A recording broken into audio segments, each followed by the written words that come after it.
Putin చర్చలు ఫలించాయి. ఉక్రెయిన్తో యుద్ధాన్ని నిలిపేసింది Russia. 30 రోజుల పాటు కాల్పుల విరమణకి పుతిన్ అంగీకరించారు. అయితే ఉక్రెయిన్కు విదేశీ సాయం అందించొద్దని షరతు కూడా విధించారు ఆయన. పుతిన్తో 2 గంటల పాటుగా ఫోన్లో ట్రంప్ చర్చలు పెట్టారు.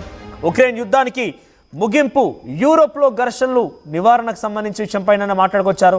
ద్వైపాక్షిక సంబంధాల బలోపేతం వంటి అంశాలపైన కూడా చర్చించారు. ఎటకెలకి రష్యా ఉక్రెయిన్ వార్కి కొంత అమెరికా అధ్యక్షుడు ట్రంప్ తీసుకున్నటువంటి ఆ పెత్తనం వల్ల, ఆయన తీసుకున్నటువంటి ఆ నిర్ణయం వల్ల కొంత దీనికి ముగింపు పలికిందని చెప్పొచ్చు.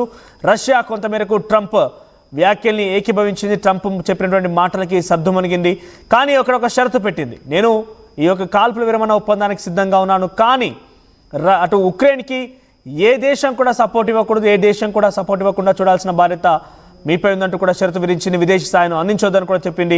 పుతిన్తో 2 గంటల పాటుగా చర్చ జరిగింది. ఈ చర్చలో ట్రంప్ చర్చలు ఫలించాయి. ఆయన ఫోన్లో మాట్లాడారు. ఉక్రెయిన్ యుద్ధానికి ముగింపు పలికేటువంటి అవకాశం కనబడుతోంది. యూరోప్లో కూడా ఘర్షణల నివారణకు సంబంధించి కూడా వారు మాట్లాడుకొచ్చారు. ద్వైపాక్షిక సంబంధాల బలోపేతం వంటి అంశాలపైన కూడా చర్చ జరిగింది. ఎటకెలకి ఉక్రెయిన్ రష్యా యుద్ధంకి ఒక ఫుల్ స్టాప్ పడిందనంటే అవుననే సమాధానం కనబడుతోంది. పుతిన్కి జెలెన్స్కీకి మధ్య ఆ యుద్ధం ముగిసినట్టుగానే కనబడుతోంది. మనం చూస్తున్నాం, కొన్ని ఏళ్లుగా సాగుతోంది ఈ యుద్ధం. పెద్ద ఎత్తున కొన్ని వేల మంది ఇప్పటికే మరణించారు. వందల కొద్ది బిల్డింగ్లు నేలమట్టమయ్యాయి. రష్యా ఉక్రెయిన్ ఒకరిపై ఒకరు చాలా పెద్ద స్థాయిలో విరుచుకుపడుతున్నారు. కింద మనం చూస్తున్నాం, కీవ్ స్టార్మర్ బ్రిటన్ ప్రధాని ఆయన జెలెన్స్కీతో కలుస్తున్నారు. సో రష్యాపై యుద్ధానికి మేము కూడా సపోర్ట్ ఇస్తామంటూ ఆయన కలిసి వచ్చారు.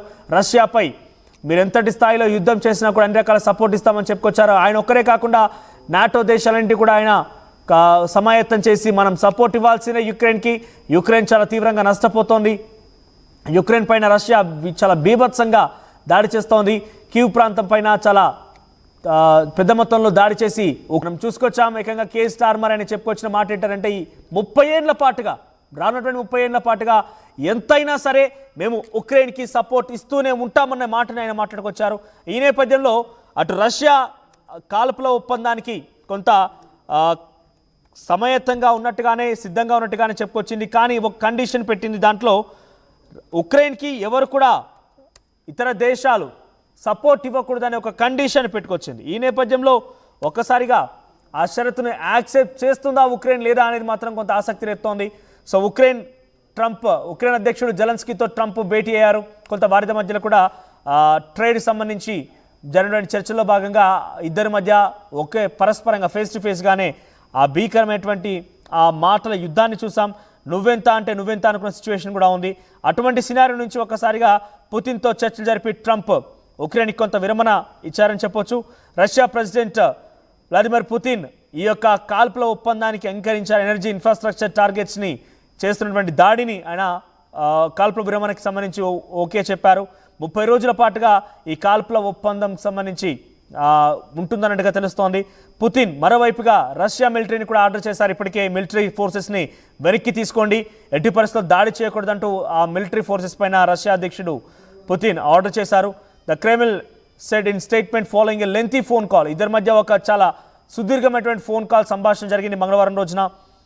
అయితే చాలా షార్ట్ అండ్ స్వీట్గా, చాలా క్లియర్గా, ముక్కు స్వీట్గా ట్రంప్ చెప్పినటువంటి ఆ మాటలకి రష్యా అధ్యక్షుడు పుతిన్ కూడా అంగీకరించినట్టు తెలుస్తోంది. ఏదేమైనా ఈ యుద్ధానికి కొంత ముగింపు పలకడం అనేది డెఫినెట్గా ఇది ప్రపంచవ్యాప్తంగా కూడా అనేక రకాల ప్రభావం చూపించింది. రష్యా ఉక్రెయిన్ వార్ అనేది ద్రవ్యోల్బణం వచ్చింది, రేట్ల ధర పెరుగుదల మనం చూసాం. రష్యా కూడా ఇష్టానుసారంగా రేట్లను పెంచేయడం కానివ్వండి, అటు జెలెన్స్కీ కూడా ఉక్రెయిన్ జెలెన్స్కీ కూడా రష్యాపై దాడి చేయడం తరహాలో కూడా కంప్లీట్గా వారికి మద్దతు ఇవ్వకూడదు. ఫారెన్ మిలిటరీ వరం కనుక ఉక్రెయిన్లో ఉంటే వారు వెంటనే అక్కడ నుంచి వెనక్కి తీసుకోవాలి. ఈ ప్రొవిజన్స్ అన్నిటి కూడా యాక్సెప్ట్ చేస్తేనే నేను ఈ కాల్పుల ఒప్పంద విరమణ సంబంధించిన అంశాలపైన నేను మాట్లాడతాను, అంగీకరిస్తానని చెప్పుకొచ్చారు. అన్నట్టుగా ట్రంప్ అంగీకరించారు. మరి ట్రంప్ ఈ విషయాన్ని జెలెన్స్కీ కన్వే చేయాల్సింది. మరి జెలెన్స్కీ ఎలా చేస్తారో చూడాలి. దీనికి సంబంధించి కొన్ని అప్డేట్స్ ప్రతినిధి సచిన్ కూడా అందిస్తారు. సచిన్, ఏంటి ఉక్రెయిన్ రష్యా వార్ ముగింపుకు సంబంధించిన అప్డేట్స్ ఏమున్నాయి? రైట్ మనోజ్, ఈ వార్ ముగింపు అనేది ఇప్పుడు ఇంట్రెస్టింగ్. ఎందుకంటే ఇప్పుడు బ్రిటన్ చేతిలో ఉందనే చెప్పుకోవాలి. ఎందుకంటే బ్రిటన్ తో పాటు మరికొన్ని దేశాలకు సంబంధించి, ఎందుకంటే ఆ మిగతా దేశాలు కొన్నిటికి సుముఖత వ్యక్తం చేస్తున్నాయి, కొన్ని విముఖత వ్యక్తం చేస్తున్నాయి. ఒకవేళ ఇప్పుడు ఆ యుక్రెయిన్ కి అవి కనుక సపోర్ట్ గా వెళ్ళకపోతే, బ్రిటన్ తో పాటు మరికొన్ని దేశాలు కనుక సపోర్ట్ గా వెళ్ళకపోతే అప్పుడు పరిణామం ఎలా ఉంటుందనేది ఇక్కడ ఫస్ట్ గా మొట్టమొదటి అయితే క్వశ్చన్. దాంతో పాటు ఇటు యుక్రెయిన్ కి సంబంధించి అమెరికా మాట వింటుందా? అఫ్ కోర్స్ ఇప్పుడు వినాల్సిన పరిస్థితి ఉంది, ఎందుకంటే వేరే ఆప్షన్ లేదు వాళ్ళ దగ్గర. కానీ ఇక్కడ బ్రిటన్ సపోర్ట్ గా వెళితే కనుక పరిస్థితి మరే అవకాశం కనిపిస్తోంది. ఎందుకంటే యుక్రెయిన్ అధ్యక్షుడు జెలెన్స్కీ అదొక సాహసోపేతమైన నిర్ణయంగా మాట్లాడుకుంటున్న సందర్భం. ఎందుకంటే ఇంతవరకు అధ్యక్షుడు డొనాల్డ్ ట్రంప్ ఎదుట ఎవరు అంత గట్టిగా మాట్లాడిన సందర్భం లేదు.